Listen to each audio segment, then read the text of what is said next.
আমার এই soup noodles ইতিহাস হয়ে থাকে। গিনিস ওয়ার্ল্ড বুকে নাম লেখা, মানে নাম লেখার অবস্থা হয়েছে। দেখছেন জীবনে এরকম কি স্যুপ নুডলস কেউ রান্না করছেন বা খাইছেন দেখছেন?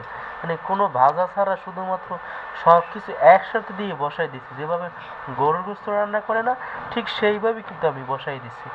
দেখেন ভোল্টেজ কিন্তু দেওয়া আছে 2000 ওয়াটে, তারপর গরম হচ্ছে না, কারণ পাতিলটা ছোটো, এটার জায়গাটা অনেক বেশি। আর আমি কিন্তু টেস্টি সল কিন্তু দিয়ে দিছি আজিনো মতো, দেখছেন মেশিনের বুকেট।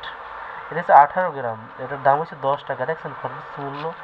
এটা হচ্ছে কি জন্য, কি 4-5 জনের রান্না শেষ মুহূর্তে। আচ্ছা, এটা গোসের ভিতরে দেওয়া যায়, ঠিক আছে, সব ধরনের তরকারির ভিতরে দেওয়া যায় এই যে টেস্টি মশলাটা, টেস্টি। আর দেখতেছেন এটা গরম হয় না, এখন অনেকটা সময় লাগবে। তো গরম হয়ে যাইবে, মানে মোটামুটি এই যে পানিটা অনেকটা কিন্তু গরম হয়েছে। পানি কারণে আমি খাবোই স্যুপ, ঠিক আছে। আর তারপর হচ্ছে মাছ রান্না করবো। এই যে মাছের অবস্থাটা আছে, পাতিল এটা দিছি, এইটাই মাছটা ভাজি করবো। মানে অনেকটা পানি জমছে, মানে ভাত তো হয়ে গেছে, ঠিক আছে। মানে এটা গরম আছে, মোটামুটি চলবে। অনেক কাজ আছে বাকি, এগুলো সবগুলো আমার প্যাকেট করতে হবে। প্যাকেট ছাড়া তো কিছুই করা যাবে না। এগুলো এগুলো সব প্যাকেট করতে হবে, ঠিক আছে। কত বাজে দেখছেন অবস্থাটা কত, 11টা 30 বাজে। এই যে 12:30টায় যাবো নামাজে। এগুলো সব প্যাকেট করতে হবে। অনেক কাজ বাকি আছে আজকে। এই যে শাক মুখ সব কিছু কাইটে রেখে দিচ্ছি। তো এইটা দিতে হবে কাইটে, একটু হালকা একটু দিয়ে দিই মশলাটা।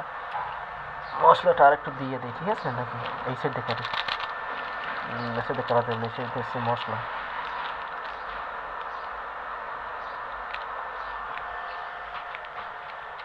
কেসিতে ধার নাই, এমন অবস্থা হয়েছে। কেসি নাকি, আচ্ছা কেসি কি ধার দেওয়া যায় না?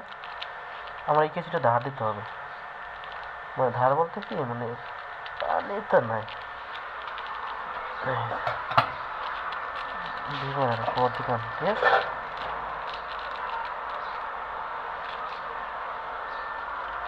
তাই খেতে এলাম বাকিটা। গরম তো হয়ে গিয়েছে, ঠিক আছে। গরম প্রায় কিন্তু হয়ে গেছে। পানিটা বেশি হয়ে গেছে মনে হয় সম্ভবত। বেশি কম হোক আমি ওইটা কিছু বুঝি না। আমি স্যুপ নুডলস, আমাকে স্যুপ নুডলস প্রচুর পরিমাণে ভালো লাগে, তাই স্যুপ নুডলসই আমি খাবো, এর ছাড়া আর কিছুই খাবো না।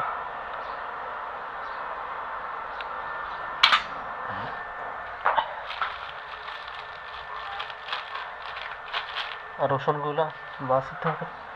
ফোনটা চার্জে দিয়ে দিই নাকি, চার্জ আছে খুবই কম। এই চার্জ দিলাম।